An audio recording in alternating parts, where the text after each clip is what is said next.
What is up, everybody? Welcome to another Saturday morning college football show here on RotoGrinders.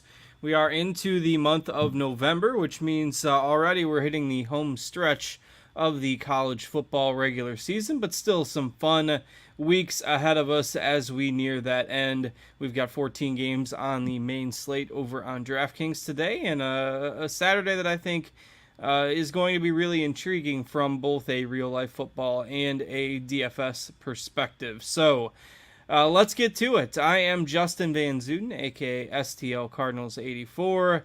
We've got the proud Bo Nix for Heisman endorser Micah Bedard alongside as usual. I believe Micah is going to be in attendance today, so we've come full circle. And he's got the Ducks hat on. He's got the Ducks sweatshirt on. He's ready to roll. Micah, what's going on? Yeah, this is not shaping up to be an ideal slate to not be back at home. Having my usual setup just before in the Discord, someone had posted that A-Chain. He's not. It was not a legit post, but like saying that A-Chain's out along with Connor Wegman. So there's a lot of news to get to. So definitely want to get right down to it.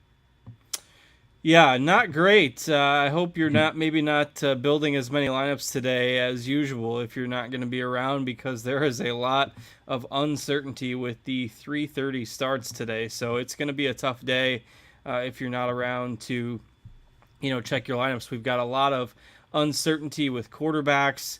Oklahoma State has quite a few injuries, and they never give us any news in advance of warmups, so you're not getting anything out of them. We don't really know what's going on with the quarterback situation with Syracuse this afternoon.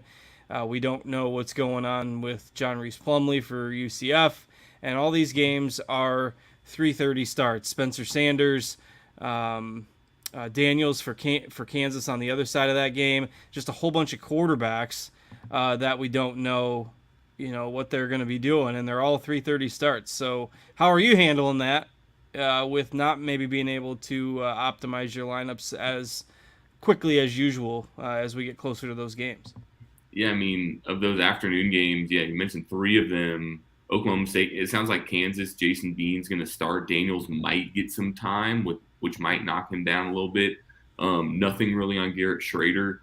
And then John Reese Plumlee, he's a game time decision, I think. So, yeah, we haven't even mentioned, Travion Henderson is out for Ohio State. Mayan Williams apparently is in. He left the game, obviously, last week against Penn State, so don't know how limited he's going to be necessarily. So a ton to look at outside the Texas A&M situation. So in the afternoon, I'm going with a lot of early quarterbacks. We'll talk about when we get into it. But, I mean, guys like Drake May and Max Duggan and, Hendon Hooker and Stetson Bennett, like I'm really going for some stability, which may, get me off some leverage plays. But especially at quarterback, I think you want to lock in some guys early, because if you have the salary to play like a John Reese Plumlee and he doesn't play, it's kind of a complete rebuild in the afternoon. So definitely something to monitor. I like Mikey Keene too if you do get news that Plumlee is not going to play.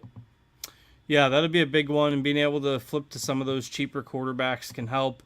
The Ohio State news is certainly interesting. I mean, that's a game where they should roll today, but somebody's going to get that yardage, while the starters are in there. So make sure you get Henderson out of your lineups if you had him.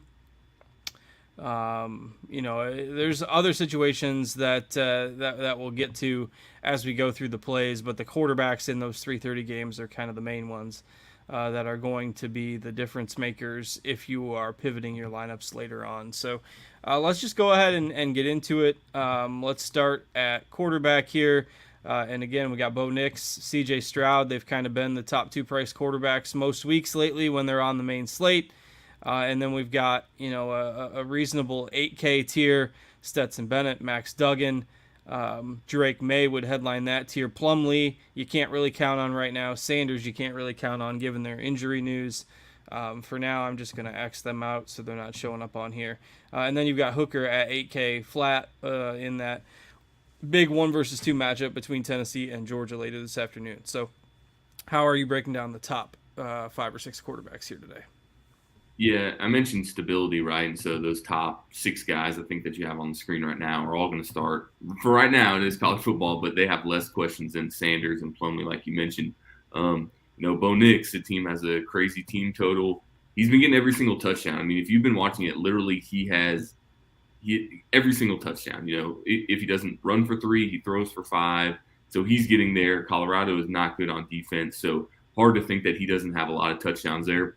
Kevin Roth noted, if you guys look at the weather forecast that he posts, a lot of wind in Ohio State. So CJ Stroud, I think they might lean on him a little bit more with the running back uncertainty. But once again, he's not a dual threat guy. You're going to need 5 or 6 passing touchdowns. So he's not as much of the priority for me. I really like the Bennett, Duggan, May, Hooker range. I think that Georgia Tennessee game, people talk about Georgia, but Tennessee's offense is just legit. I think that game shoots out. And then the same thing with Drake May. We finally get him on a main slate. DK never gets his pricing right. I think he's the best quarterback on the slate, sitting there at 21% owned probably, and the highest projecting quarterback outside of Bo Nix. I really like Drake May, and then Duggan is just Max Duggan. TCU's just been on an incredible run. So I'd say of this range, May is probably my favorite. And then for GPPs, I really like stacking Georgia and Tennessee, just because those guys aren't as, great of plays in general. But, when you think about Hooker and Bennett, if that game shoots out, then they're definitely in a good spot. Yeah, I really like Hooker and GPPs. I think, it'll be interesting to see how that game plays out, but that offense goes so fast. And given the matchup against obviously a good defense, he's not going to carry that ownership today, and he doesn't project as well. But in GPPs, he's certainly fine. I do agree that May is the top guy on a point per dollar basis.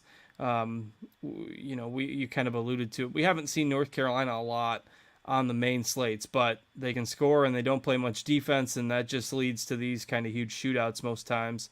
And if I sort the quarterbacks by point per dollar, even at 8,200, May comes up as the top option. So a lot of times it's those value guys, the 5-6K guys that rise to the top of our point per dollar projections, but May certainly bucks that trend today with the fact that he's $1,000 cheaper than the Nixes and the Strouds at the top. So May, Hooker, definitely guys I will have in my GPP pool as well, in addition to Nix and Stroud. And you're not really doing it wrong with any of those guys, but those are the ones I am prioritizing. DraftKings, it would be a little bit more interesting if they gave you, like, if Gundy was 5K. But since we're not going to know right now, again, not a spot you really want to go to. And even if he does start, like, are you really going to, just because he's starting, are you going to prioritize him over May or Hooker? It's a good matchup, but probably not. And you're not seeing a whole lot of ownership on kind of these other high 6K and 7K quarterbacks, because there are some punts that we'll get to a little bit later. So nobody's playing Gabriel. Brennan Armstrong, certainly not as much ownership as he would have had last year in this spot, given the way their offense has looked. It's been a huge step down this year. This would be the ultimate chalk spot if this was a year ago against that defense. Clifford, Morton, you don't know what Texas Tech's going to do with their quarterback snaps. So it's just not ideal to be going in this range, particularly in cash games. I suppose you can make a case for Armstrong in tournaments because of the matchup. But I really don't love this kind of middle tier. Anybody standing out for you? Yeah, like you mentioned, if you haven't played college football DFS this year and you're just used to last year playing Brendan Armstrong, like, this is not the same guy at all. So make sure that for sure, you're playing him with UNC, because this offense has been terrible. Virginia has not scored more than 20 points against a Division I opponent, and that is just scary compared to what they were doing last year. So yeah, definitely want to make sure that, if you are playing him, you play with UNC run back. Baron Morton looked really bad against Baylor, but also Tyler Shough and Donovan Smith did too. When they came in, they threw picks. So I like him for GPPs. It is risky, but TCU has not been good on defense. They let JT Daniels look decent last week. So Baron Morton is a guy in GPPs that I like, just because, and I think he comes in a little bit lower than that projected ownership. And I like Morton for GPPs. He is a little bit risky. He might get pulled, but I think he's in a good spot. Yeah, definitely a risk reward option there. If they can find some guy to produce some consistent production, they're probably happy to keep the snaps rolling with one quarterback. But They haven't really gotten that all year with just kind of a mess there under center for Texas Tech. But they are playing, like I looked this up the other day, they are running 10 or maybe it's 11 now more offensive snaps per game than any other team in the D1 ranks. So they are still playing quite fast. All right, let's move down into the next range again. Not a ton of chalk, but you do start to get maybe some of the other guys that rise to the top of the point per dollar rankings. Michael Pratt in another. He basically every time they've been on a main slate this year, it's been in a favorable matchup. So you've got him at 6,300. Schrader, if he plays, is 5,900, but you can't really rely on that right now. And then Anthony Richardson at 5,800 against what is a mess of a Texas A&M team, and we'll talk about the Texas A&M guys throughout the show as well. Basically, their whole offense has been underpriced today, and you probably can't rely on, what they're going to do quarterback-wise, but Richardson on the other side for Florida at 5,800 with his dual threat ability, I think makes some sense. So Richardson is the guy I like on the cheap today. What are you looking at for QB2 options? Yeah, Garrett Schrader would be a good play if we knew he was going to. Richardson, Texas A&M's defense has been bad, and with the flu notice, they might have a lot of guys missing in that one. So I definitely think Richardson's a great play. He definitely has not been playing well lately, but is a guy that you just have to keep firing at every week just because you never know when he's going to pop off. And this is as good a spot as any. Texas A&M's rush defense is terrible, and, Richardson's probably their best runner. So I really like him in GPPs, and I don't think he's going to be I don't think any quarterback's going to be really chalky here, but I think he's the best of these lower price guys. And, Connor Wegman is not going to play probably, it sounds like. So Haynes King, if you play Haynes King, you just have to know that he is really bad at football. Like, he could have a good game. He's going to project well. But, there's a reason why Connor Wegman came in as a true freshman and was starting here. So just temper your expectations with him. But I think Richardson's definitely the play. Yeah, Texas A&M, you hit on it, has a little flu bug going around, and Wegman has that bug and is not expected to go. No news on any of the other kind of skill players being at risk, but definitely worth monitoring that news for warm-ups. That is a 12 Eastern kick, so the good news there is that we should know before lineups lock, if somebody is not dressed at all or not, not even on the field. So keep an eye on that if you are playing some of these Texas A&M guys, particularly since their running backs and receivers will be very popular today. So we'll need to keep an eye on those warm-ups. If you are a RotoGrinders premium subscriber, you can keep tabs on that in our college football Discord channel, where we help you stay up to date with all those news and injuries. And that is super valuable as we get towards the later stages of the regular season here. So anything else at quarterback that you want to touch on? Anybody you're interested in that we haven't talked about? Yeah, I really don't think so. I think the lowest I'm going to go, and begrudgingly, is Haynes King. So I think that's good. And if you guys see me duck out, I'm just making sure my laptop charges so I don't fall out. So you can start off with the running backs real quick. Yeah, no worries. I've been there as well. Get the ding that your battery is low, and you're in the middle of a show. You got to try to get that charged up. Been there. All right. No running back is super expensive on DraftKings today. I'm not really sure what they've done, and I know you touched on this in your article today, but we have, for the first time that I can remember, 3 running backs that if you total up their ownership, 80, 60, and 40%, and you round that off, that is 180% ownership, I believe. CPA certification coming in handy here. 180% ownership on 3 running backs, which makes the cash game discussion real easy, because Ibrahim is way too cheap, and A-Chain is way too cheap, and Reese is really cheap.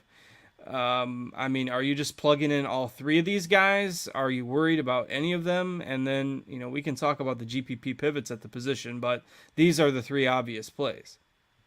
Yeah, I'm deathly afraid of Devin A-Chain now that all this stuff is going around. They haven't gone out the field for warmups, I think, but A-Chain, was a lock of the slate, right? 82% owned. I was going to have him in every lineup, except I think I had 95%. Sorry. But if he is out there for warm-ups, like I think you just have to play him. The problem is, I think Chop mentioned in the Discord, is like he's been playing every single snap. So if he doesn't go, you don't even know who to play behind him. So A-Chain is a really good play. Ibrahim, yeah, like it doesn't make sense. DraftKings dropped his price by 1,000 last week. He gets 36 carries for 159 and 3 touchdowns. And DraftKings like, yeah, let's just leave him at 7,300 in a better matchup against Nebraska. So Ibrahim's in a really good one. And then Richard Reese has been getting 30-plus carries. He gets to face an Oklahoma defense. That is terrible. So, yeah, if I was playing cash, and if you do get notice that A-Chain is out there, I think these are your 3 guys. And, I just think that in cash, if you're playing them, pretty easy at the 3 running back spots. You just lock these guys and move on. It is interesting in DraftKings, usually, like, I need to sit, and I talk about it each week, right? I don't worry that much about single player ownership percentage, but I look at the total lineup. So this week, you mentioned 180% or something with these 3 guys. So my max lineup is like way higher than it usually is, just because you do want to play these 3 guys. So I really think they're good options. And A-Chain is really the only guy with a question mark right now. Luckily, that is an early game, but we'll just have to wait and see. Yeah, for sure. And, Ibrahim, super safe. Reese, super safe. You'd think. I mean, over the years, Baylor has always gone with like a committee approach. Mm-hmm. They've sort of abandoned that lately with Reese getting a good majority of the work. Hard to believe that they'll go away from that today, barring injury or something like that, because of how he's looked in recent games. They beat Kansas. They beat Texas Tech. Reese had 36 carries last week. The rest of the running backs only had 11, and that's in a game that they won by 4 touchdowns. So just tough to go away from, a guy that's been getting that kind of work. And he had 148 yards and 3 touchdowns last week as well. So basically those 3 guys are the popular plays. Everyone else, you're getting low ownership in GPPs because the salaries and projections are dictating that you're using all those other guys in cash games. So Abanikanda, Chris Rodriguez, Sean Tucker, Kendre Miller, Spears. These are all guys that if everybody was priced appropriately, people would have more interest in, but instead they're going to be 7, 8, 10% owned. Mayan Williams, his ownership will come up with the Henderson news for sure, but not to this absurd level. So who are some of your favorite guys in this tier to target in GPPs? Yeah, Chris Rodriguez is interesting because he doesn't project well. Like, obviously, they got crushed last week at Tennessee, but I think that he's a good option pivoting off some of these guys. Mayan Williams, I'm a little bit hesitant about because you are, when you can just go to Ibrahim, like he has upside for sure because he might play a ton of snaps, but you got Ibrahim $300 more. I really like Abanikanda, and, I'm an Izzy guy myself, but this might be a week where I have a couple 4 running back builds because adding Abanikanda has as much upside as some of these quarterbacks that you're going to play. And so I think this week, just kind of like last week, I mentioned it and didn't go too heavy. This week, I could definitely see going 4 running backs. Kendre Miller, right? He would be at this price on a normal price slate. He'd probably be 20% owned plus, but he's going to be around 11%. And then Sean Tucker. I think Sean Tucker takes a little bit of a hit if we do find out that Garrett Schrader is not going to play, but he's a good guy for GPP as well. And Ty Spears is getting lost in the shuffle a little bit. Tulsa's not good against the run. He's getting all the carries there. So this is why a lot of people we mentioned will play the 3 running backs and call it a day. But if you do run 4 running backs, you do have the option to get in one of these lower-owned guys. You just got to hope they put up 25, 30 points and maybe the quarterbacks don't go crazy. But I definitely think some of these guys have merit in GPP for sure. And like you mentioned, you're not going to have a lot to be over the field. Yeah, you're definitely not, and the upside is there. The problem is, it's hard to see the chalk guys completely busting to where you're getting a huge leverage situation. But injury, you never know. Illness with A-Chain, you never know. So that's part of the variance that you have to embrace in college football. You're going to be in attendance today, so any interest in Bucky Irving to get siphoned all the Bo Nix 1-yard touchdown runs at the goal line? Yeah, Bucky and Noah Whittington. I'm not going to play any Noah Whittington, but they've been basically splitting snaps at running back. I'll have some Bucky Irving. He's really involved in the passing game. Honestly, it's one of those guys that you wish would get a majority of the work because he is, he looks completely different than he did when he was at Minnesota. And so I really like Bucky Irving playing him, and you can play him with Nix because we've seen them connect on a couple touchdowns. I think they do counteract each other a little bit, but you really want Bucky to break a long one. And so that really doesn't hurt Nix as much because he's just pounding in 1 yard touchdown. So I definitely don't mind Bucky Irving, but that's really all the way down to A-Chain, kind of who I'm considering. All right, let's see. I'm just trying to scour if any news and updates are coming in. Yeah. Don't Sounds like, Billy Kemp is like the only UVA wide receiver warming up, like that normally plays. So that would mean Wicks and Davis and Thompson are not out there, but that's just what we've seen very early. I saw someone put in the Discord that a very young group of receivers working with Brennan Armstrong. So Yeah, I'm not sure how credible that source is, but he's got a picture from the sidelines, so obviously that is what's going on the field. So keep an eye on that. If you're looking to play some receivers with Brennan Armstrong and GPPs, obviously we can touch on that here as we get to the wide receivers. All right, start talking some cheaper running backs. Again, not a place that you necessarily have to go today. But I think a couple spots are interesting. I think the Penn State running backs are super cheap. And kind of a bold stance that I am taking in some GPP builds is with the Oklahoma State running backs. And again, we don't get a lot of news out of them, so we don't know who's starting at quarterback. We don't know the injury situation with their running backs. And they lost like 86-0 last week, so we really can't take away a lot from last week's game. But Kansas does not have a good defense. If you are getting a majority of the carries going to either Nixon or DeAndre Jackson, and Jackson is only 3,400, like I think this is some spots where maybe you can sprinkle in your mass entry GPP builds to potentially get over the field, and it doesn't take much to get over the field on some of these guys. So your thoughts on some of the cheaper running back spots? Yeah, I'm probably not going to go there. I mean, I think some guys are valid. You mentioned Jackson for Oklahoma State, and if you play him like in a flex role, I don't mind it because you can just pivot to one of the cheaper wide receivers. But if you have him in a running back spot and for some reason he doesn't play, there's really no one to pivot to. It's almost a completely rebuild there. So I would just make sure that you've got him in a flex spot. But yeah, I'm really not going below A-Chain. That might change here in about 20 minutes when we find out if he's going to play or not. But I'm not really prioritizing any of these guys. I do definitely think they do have merit, but you've got such solid options at the top. Yeah. I always talk about one, and I mean, I get getting different in GPPs for sure, but I'm always one to rather punt at wide receiver and catch one of those spots. So I doubt I have any of these guys down here.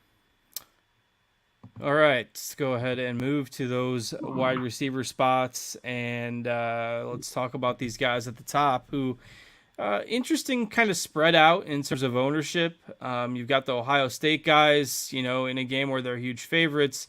Josh Downs is the most expensive. We finally don't have Hutchinson on a main slate, so we've got Downs, we've got Harrison, we've got Egbuka. You've got the Tennessee guys, and we can talk about, particularly when we get to Fanduel, Tillman, but you got Hyatt and Tillman. You've got Bowers, who had a really strong game last week, but you can see here, none of these top-end guys we've got above like 16% ownership, so pretty well spread out, the opposite of running back. And you've probably got the salary to spend up for sure on one wide receiver. I mean, the punt options are definitely going to be in play for your wide receiver 2, wide receiver 3 spots. But if you're spending up on one guy at the top, do you have a preference on this group? Yeah, I mean, I think one thing being contrarian in GPPs is having a couple lineups with like two of these top guys. I did mention the win, so that worries me a little bit on Egbuka and Harrison, but I think that might lower their ownership some. And saw Egbuka had just a ridiculous line last week. I want to say he had like 5 receptions for like 25 or 30 yards or something like that. Through the fourth quarter, he had like 4 receptions for 2 yards. One long catch towards the end that helped ice the game. Yeah. And Quentin Johnson, it looked like he was a little bit gimpy going against West Virginia last week. But once again, he's the number 1 target for Duggan. And if that game shoots out, hard to see him not having a good game. Then Josh Downs, 10% owned against Virginia, whose defense is a little bit improved.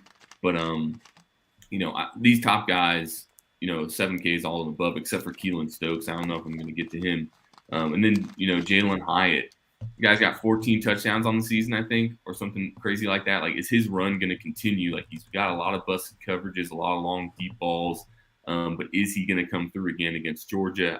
We'll get to Cedric Tillman here in a bit. But yeah, these top guys, I mean, I'm going to probably try to have at least one of these guys in the lineup if I'm not punting at all the wide receiver spots. But you can definitely get a little bit different by playing maybe a couple of these guys. But no one's, I think, projecting ownership. I don't think anyone's above 20%. Maybe the Texas A&M guys, and they probably come in lower with the Haynes King news. So definitely getting a little bit contrarian. We'll be playing like two of these guys probably in the lineup. Yeah, for sure. Not a lot of people are going to be prioritizing a double spend at the position. I do like Ibuka today. I think, Northwestern is obviously a weak defensive team. The volume could be there, and I think the shorter passes play well given the weather. It is very windy today. Can speak from experience being about 90 minutes from Evanston. So it is super windy today and rainy and kind of yucky. So the shorter passing game, I think it is your play from the wide receiver group for Ohio State this afternoon. All right, so let's go ahead and move into the middle range. Like you, I have been a fan of Parker Washington over the last couple years, and it's been very tilting to be along for the ride. But he is 6,400 against Indiana, so we'll double down on that today. Antoine Green for UNC has kind of been stealing some of the thunder away from Downs, and he's pretty cheap on DraftKings at 6K. Tillman, again, we'll get to a much better play on Fanduel, but he's 6,100. So there's some interesting upside in this 6K range. We have to be careful with the Virginia group until we get clarity on what's going on there. But these other 6K-ish options, anybody you like in here?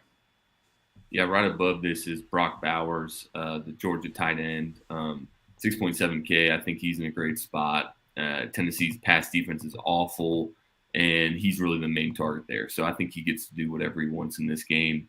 Keaton Thompson, be sure to watch out for him.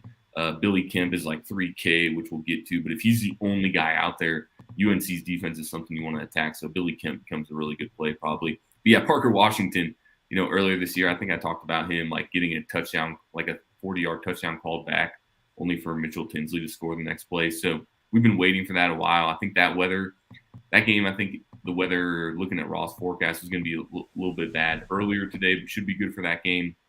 So he's good to run it back a little bit. And then Cedric Tillman. So we talked about him last week. Did not have, that good of a game, but they blew out Kentucky. So I think they were just kind of nursing him back a little bit. If you think he gets full snaps here, which I don't see any reason why he wouldn't, then he's a great play. But yeah, this mid-range is, Gadsden is probably dependent on Schrader a little bit, although the backup did throw to him some. So it's not a ton to like, but there are some spots where you can definitely take advantage of. And I'd say Bowers is my favorite play in this range, along with Tillman for GPPs.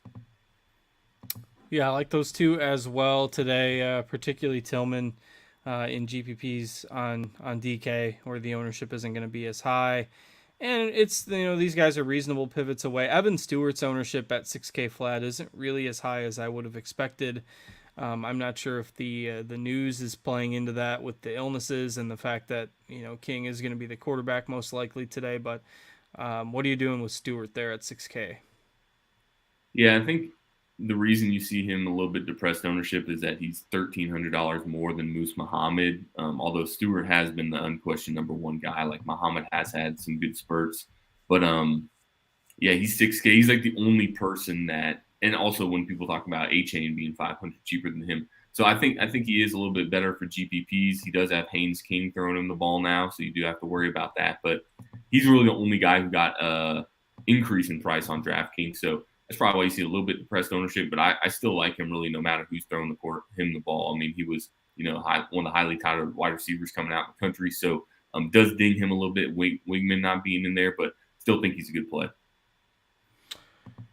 All right, let's go ahead and move down into this next range. Lots of players listed in that 5.5, 5.9, all the way down to 5K range, but not a lot of ownership really on any of them. So your thoughts, anybody that stands out to you in kind of this lower mid-tier? Yeah, I think like we've talked about, you're going to have to punt a little bit at wide receiver.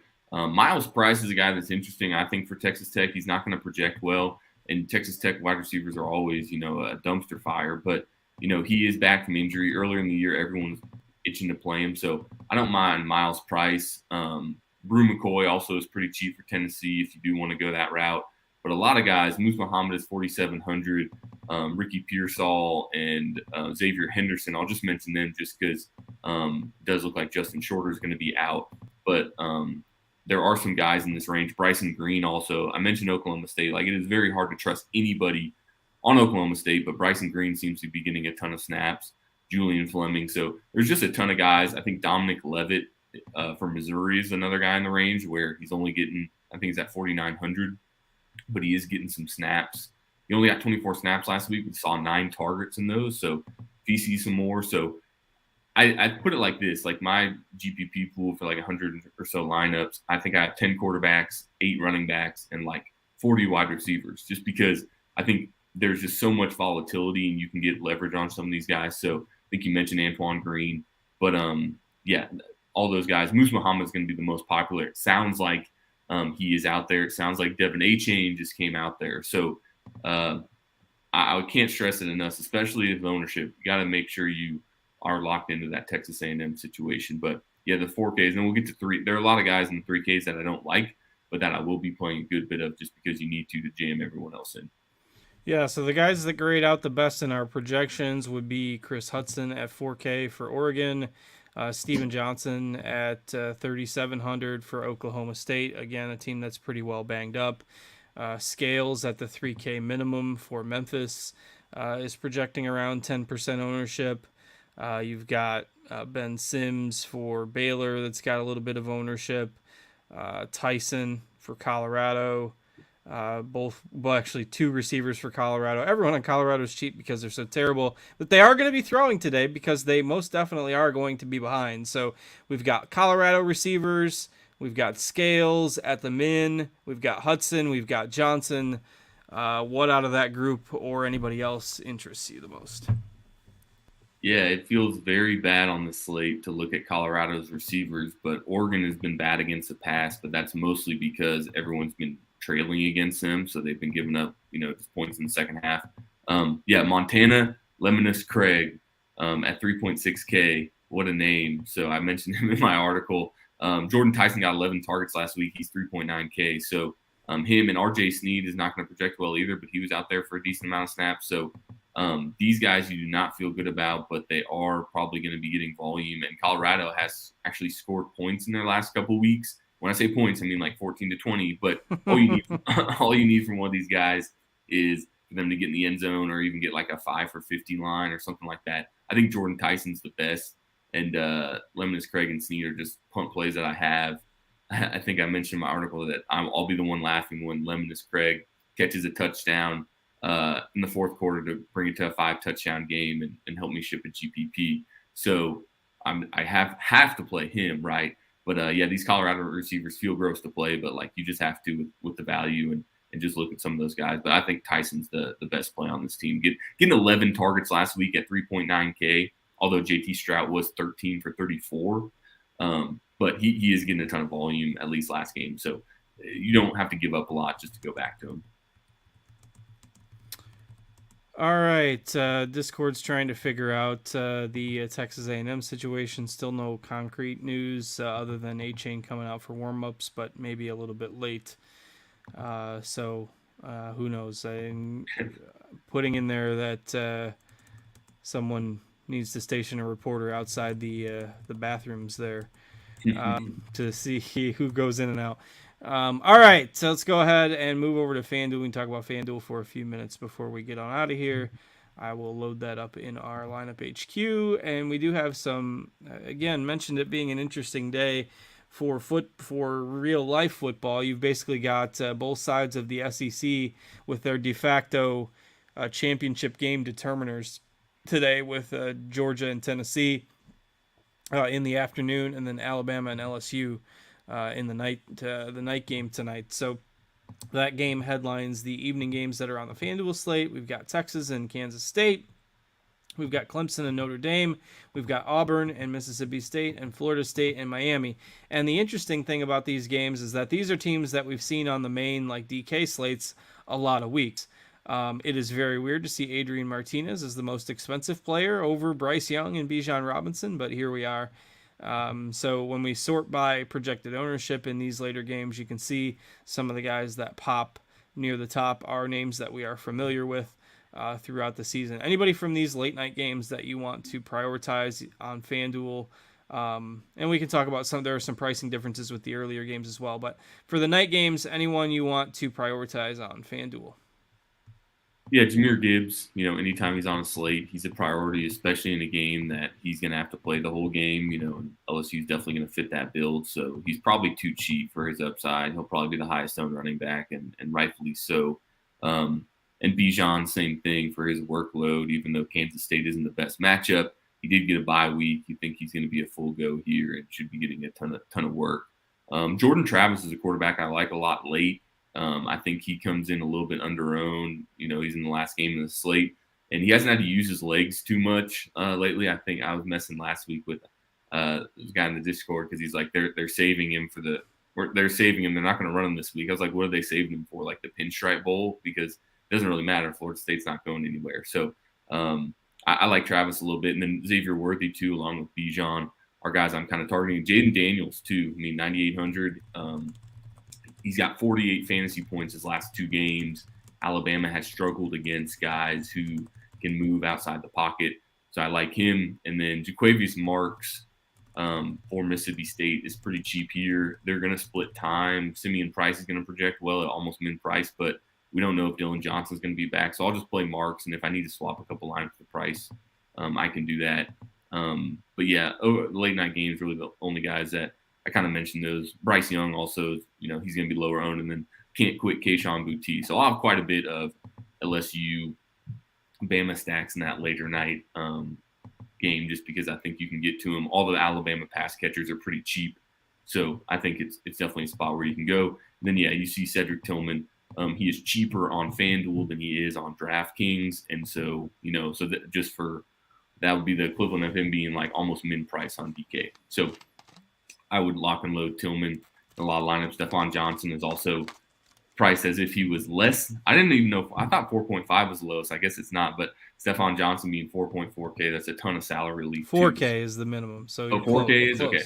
Okay, so I don't think I've seen a guy even below 4.4. But anyways, yeah, so Johnson is a good play. You still have to watch him with Oklahoma State. But, yeah, that FanDuel, same thing, pricing. You can build whatever you want. And so it's another good 13-game slate. Took a little while to break them down because they didn't release it until Thursday night and then also changed a bunch of games. So FanDuel, they had to take their time to make sure they got Iowa and Purdue pricing right to put that on the slate. So, yeah, it should be a good one, too. I love the all-day format. Yeah, for sure. All right. I think we've hit on most of the pricing differences there.